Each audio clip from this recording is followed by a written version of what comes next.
Hello there everybody, today we'll be flying the X-Craft Embraer 175 from Washington International Airport to somewhere in Canada.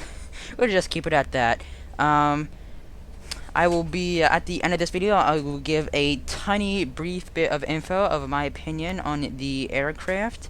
And if I think you should buy it, I do think you should buy it, in my opinion. There are some cons here and there, but I will explain that at the end of the video. So, anyways, yes, I already taxied onto the runway without me realizing. Well, not without me realizing, but I did not press the record button. So that was my mistake. Anyways, as you can see, if we pop this up right here, we have our flight plan loaded, and as you can see, I have a couple of things still set here when I tried practicing for the approach right before I recorded this video. So yeah. Let's set our speed to about, I'd say about 175 right now, until we get to cruising altitude, and then I'll start changing some of things around, and I'll meet you there. But anyways, yes, let's make sure everything we have is set. Flaps 5, auto thrust set. Everything is disengaged. I think we should enable our flight director. Oh, shush. There we go. Okay.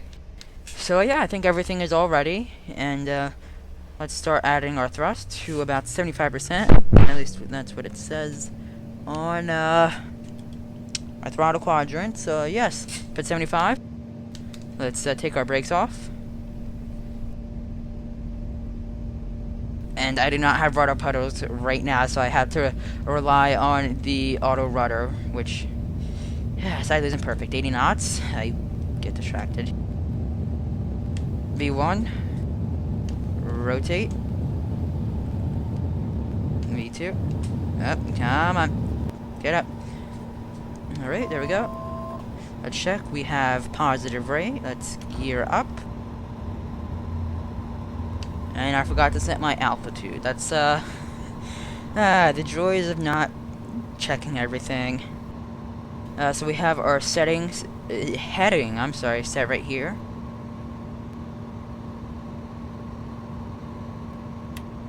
Engage our auto thrust, and it will lower us about 175. Once we pass, I'd say about 1,500, we'll set our flaps to retracted, which we're passing about now. So we'll put our flaps retracted. As you can see right here, they're now retracted. So yeah, let me configure everything, and once we get to cruising altitude, I will meet you there. Alrighty everybody, as you can see, we are now at our cruising altitude of 23,000 feet.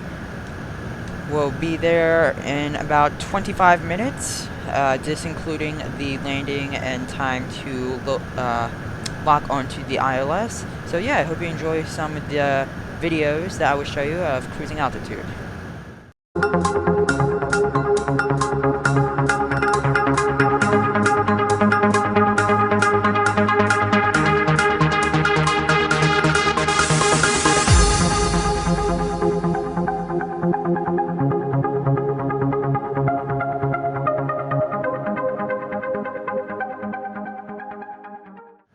Alright everybody, we're going to be beginning our descent right now to our altitude of, let's just say, 10,000 feet.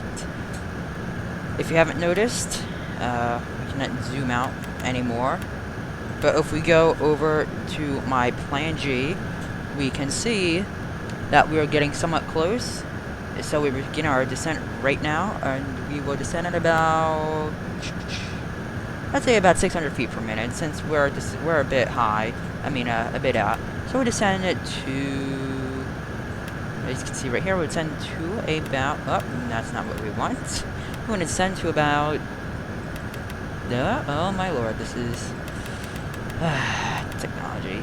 Alright. We will descend to 10,000 feet, and we're descending at 600 feet per minute. So I will see you guys once we start approaching the airport.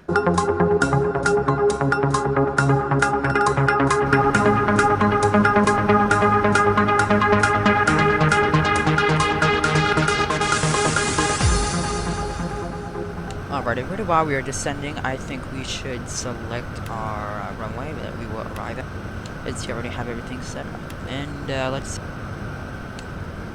Okay, Montana. There we go. Okay. So we're currently coming on a heading of about 003. So we will select 006, I think. Let me look at my airport diagram real quick. Okay, it does seem runway 06 left is the best option, so we will select that. And we don't have to select that stuff, I'll just do it manually. We'll head back here. We'll head back here, and as you can see, the airport is getting pretty close. So what we will do is we will, I think we should select our altitude to about 4,000.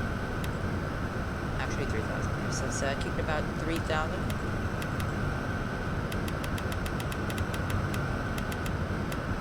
Right, there we go. And we will descend there, and I'll see you guys once we are lined up for the runway. Alright everybody, I am back. And we are lining up for runway 06 left. It seems that there are... Oh, my speed brakes. Hit by accident when clicking the recording button. Anyways, it seems there is no ILS for this airport, so we will be landing manually, which we find kind of a fun challenge, so I hope you enjoy this.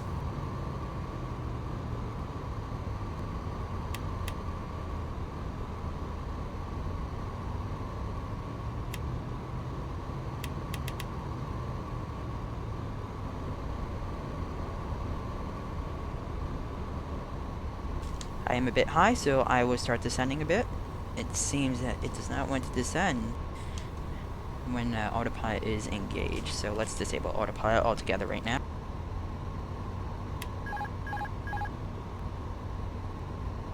There we go. Extend our speed brakes a bit so we can descend a bit faster, and let's set our auto thrust to about 140 right now, since landing speed is about 112.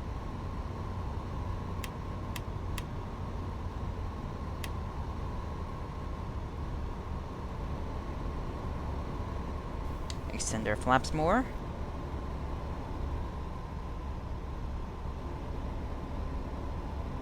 Let's put our flaps to full, and let's put our landing gear down. Let's adjust our trim right now. I think that might be part of the problem too.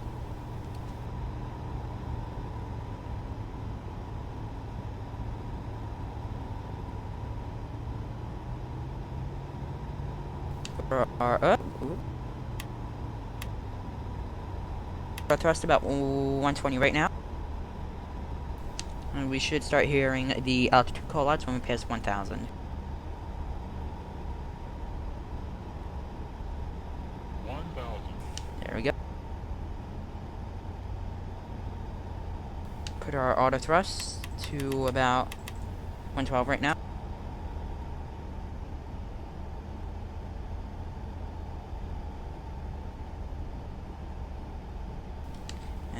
Let's start lining up for the center line, which will not be perfect, obviously. But let's hope it still works, so then we get on the runway at least. 500.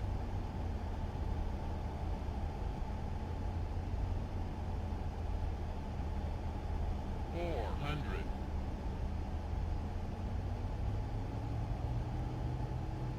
300.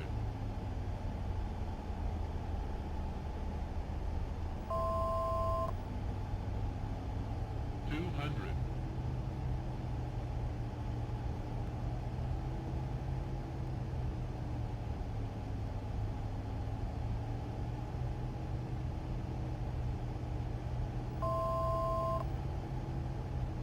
100. Disengage, 50. 40. 30. Minimums. 20. 10. put our nose down. Speed brakes extended, brakes, and reverse thrust. Disengage, reverse thrust. That's look down really fast. Let's put our speed brakes for track.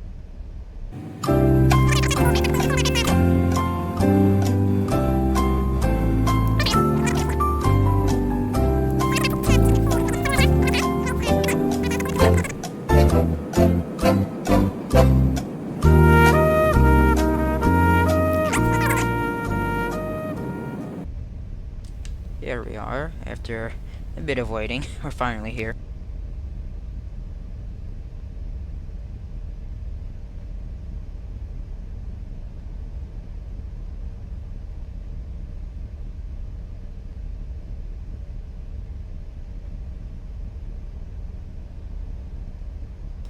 And we will just follow these lights for a bit. And I will see you guys at the gate once I am there. Or if they even have gates here. Let's hope they do. Alright everybody, so we are at our gate now. I do not think this is even the correct gate. I don't even know if they have one set up for Embraer 175. As you can see, it's that's a bit high. But overall, this is my about, maybe 7th time flying this. First time flying to an actual destination. And it seems like a pretty good jet. As you can see, there are some problems though. Like right here, you can see if we hop into the cabin. Oops, I have no clue. Those are all. You can obviously, the tail light is on, but over here it is there's the light there, but it doesn't seem to be showing the tail. Also, some tiny bit of things are missing. If my mouse wants to work, there we go. A couple things are missing. Obviously, we have things like this. Maybe some sounds and stuff, but they don't have, it obviously isn't made, but they don't have a couple of things that are, in my opinion, pretty simple, like just, attendee call, or, something like this, I mean, they have this, that plays a sound, so I was thinking, like, maybe they could play, the ding-dong sound right here, so just maybe small things like that, other small things, like, emergency things here, things like emergency brakes. Some of the buttons aren't functional, which I find kind of sad, since it seems like a pretty good plane, even though I'm more so of a Boeing fan. I still feel like they should have added, maybe some tiny things here to give it a little bit more of a, like a wazah thing. But overall, I think this plane is very good still, and I think you guys should, nope, there we go. Overall, I think this is a very good plane. I think you should all buy it. And, yeah, I hope you enjoyed this flight, and I hope to see you in the next episode, and farewell.